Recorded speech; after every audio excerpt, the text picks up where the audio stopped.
ওয়া বারাকাতুহু। নাহমাদুহু ওয়া নুসাল্লি আলা রাসূলিহিল কারীম, আম্মা বা'দ। ফাআউযু বিল্লাহি মিনাশ শাইতানির রাজীম। ইয়ামহাকুল্লাহুর রিবা ওয়া ইউরবিস সাদাকাত। সম্মানিত উপস্থিতি, আমরা রমজান মাসে সদকা করার যে গুরুত্ব এবং ফজিলত রয়েছে এই সম্পর্কে গতকাল আলোচনা করেছিলাম। আজকেও তার পরিপূরক হিসেবে আরও কিছু কথা বলবো। তো প্রথমত, সদকা করলে আল্লাহ তাআলা বৃদ্ধি করে দেন। মহান রব্বুল আলামিন বলেন, ইয়ামহাকুল্লাহুর রিবা ওয়া ইউরবিস সাদাকাত।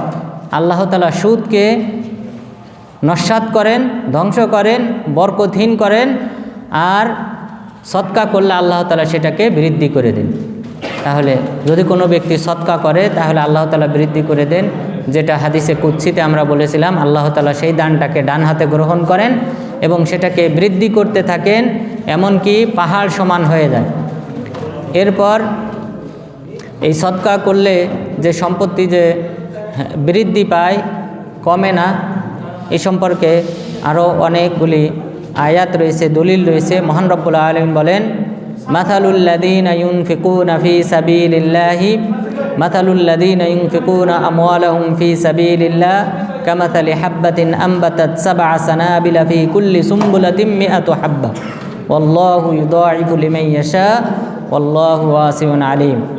মহান রব্বুল আলামিন এই আয়াতে একটি উপমা দিয়েছেন যে সকল ব্যক্তিরা আল্লাহর রাস্তায় দান করে, যে সকল ব্যক্তিরা আল্লাহর রাস্তায় অর্থ ব্যয় করে, সম্পদ ব্যয় করে, তাদের উপমা হলো একটি সরিষার দানার মতো, একটি ফসলের মতো, একটি বীজের মতো। যেই বীজটি বপন করা হয় সেই বীজ থেকে 60টি শীষ বের হয়। 60টি শীষের প্রতিটি শীষে 100টি করে দানা হয়।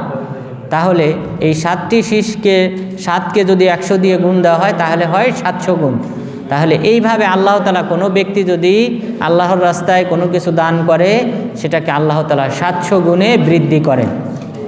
ওয়াল্লাহু ইউদাঈফু লিমান ইয়াশা। আল্লাহ তাআলা যাকে চান তাকে বহুগুণ বাড়িয়ে দেন।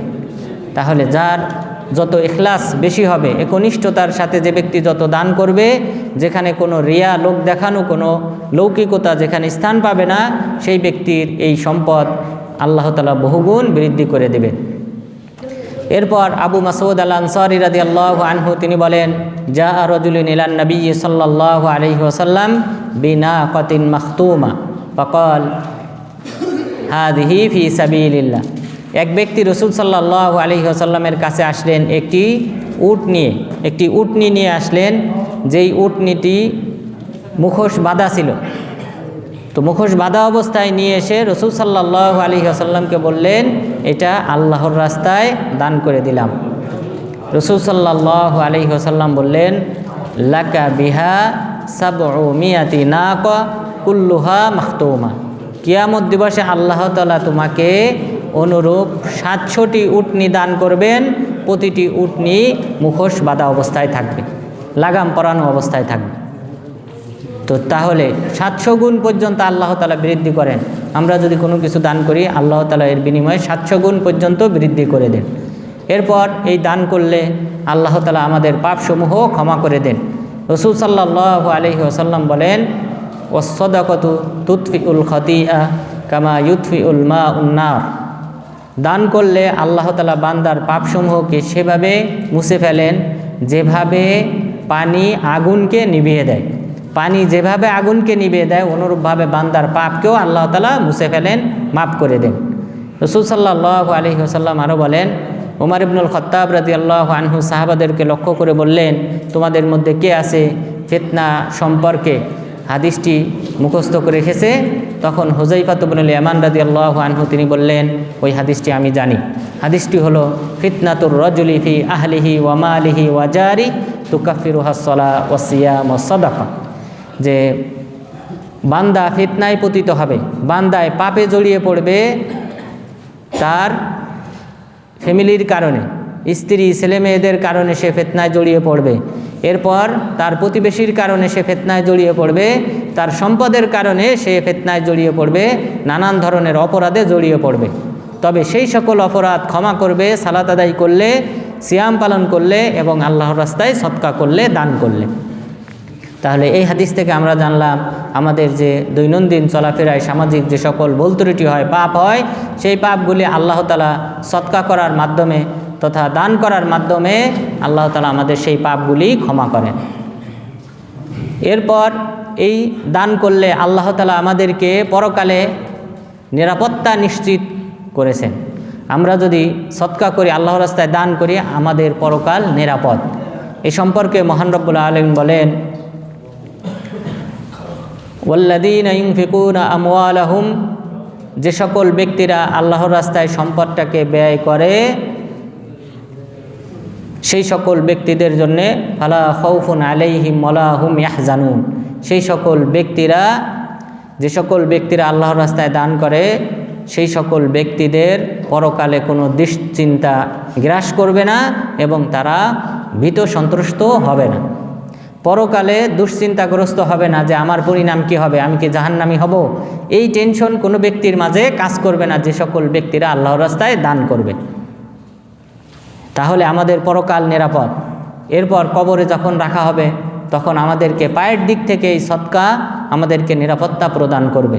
রাসূল সাল্লাল্লাহু আলাইহি ওয়াসাল্লাম বলেন, ইন্নাল মাইয়িতা ইযা উযিয়া ফি কবরিহি ফাইন কানা মুমিনান কানাতিস সালাতু ইনদা রাসি ওয়া কানা সিয়ামু আন ইয়ামিনিহি ওয়া কানাতিজ যাকাতু আন শিমালি ওয়া কানা ফি'লুল খায়রাত মিনাল মা'রুফি ওয়াস সাদাকাতি ওয়াস সিলাতি ইনদা রিজলাইহি। যদি কোনো ব্যক্তি মুমিন হয়, কবরে রাখা হয়, তখন সালাত তার মাথার কাছে অবস্থান করে, এরপর সিয়াম তার হাতের ডান পাশে অবস্থান করবে, এরপর যাকাত তার হাতের বাম পাশে অবস্থান করবে এবং অন্যান্য যে ভালো আমল রয়েছে, সৎ কাজের আদেশ দেওয়া, অসৎ কাজের নিষেধ করা, এরপর আত্মীয়তার সম্পর্ক অটুট রাখা, সদকা করা, এই আমলগুলি তার পায়ের কাছে অবস্থান করবে। যখন শাস্তিদাতা ফেরেশতা তার পায়ের দিক থেকে আসবে তখন এই সকল আমল বলবে, মা কিবালি মাদখাল, আমার পাশ দিয়ে প্রবেশ করার অধিকার তোমার নেই। তাহলে এইভাবে সদকা আমাদের পায়ের দিক থেকে আমাদের নিরাপত্তা নিশ্চিত করবে। এরপর যখন হাসরের ময়দানে কবরে নিরাপত্তা নিশ্চিত হলো, এরপর হাসরের ময়দানে আপনারা জানেন নানান ধরনের শাস্তি দেওয়া হবে। পাপ অনুযায়ী ওই ব্যক্তি পুষ, রক্ত, ঘাম এগুলির মাঝে হাবুডুবু খাবে, সাঁতার কাটবে। কিন্তু যে সকল ব্যক্তি সদকা করবে আল্লাহ তাআলা আরশের নিচে ছায়া দান করবেন। রাসূল সাল্লাল্লাহু আলাইহি ওয়াসাল্লাম বলেন, সাবাতুন ইযিল্লুহুমুল্লাহু ফি যিল্লি ইয়াওমা লা যিল্লা ইল্লা যিল্লুহ, 7 শ্রেণীর মানুষকে আল্লাহ তাআলা আরশের নিচে ছায়া দান করবেন যে সময় অন্য কোনো ছায়া থাকবে না। ওয়ারাজুলুন তাসাদ্দাকা বিসাদাকাতিন লা তা'লামু শিমালুহু মা তাসনাউ ইয়ামিনুহু, যে এমন ব্যক্তি, যে ব্যক্তি সদকা করেছে এমনভাবে গোপনভাবে যে তার বাম হাত জানে না তার ডান হাত কি করেছে, তার ডান হাত কি দান করেছে তার বাম হাত জানে না। অর্থাৎ সেই ব্যক্তি গোপন রেখেছে, আল্লাহর রাস্তায় যেটা দান করেছে সেটা সে গোপন রেখেছে, তাহলে তাকে আল্লাহ তাআলা আরশের নিচে ছায়া দান করবেন। তবে প্রকাশ্যে অপ্রকাশ্যে উভয় অবস্থাতেই দান করা জায়েজ। মহান রব্বুল আলামিন বলেছেন, ইন তুবদুস সাদাকাতি ফানি'মাহি, তোমরা যদি প্রকাশ্যে দান করো সেটাও উত্তম। তাহলে কবরের নিরাপত্তা, এরপর হাসরের ময়দানের নিরাপত্তা, এরপরে জান্নাতের নিরাপত্তা আল্লাহ তাআলা দান করবেন সদকা করার কারণে। আল্লাহ তাআলা আমাদের সবাইকে সদকা করার মাধ্যমে আল্লাহ তাআলার নৈকট্য অর্জন করার এবং জান্নাতে যাওয়ার তৌফিক দান করেন। আমিন। সাল্লাল্লাহু আলা নবিয়িনা মুহাম্মদ ওয়া আলা আলিহি ওয়া সাহবিহি আজমাইন।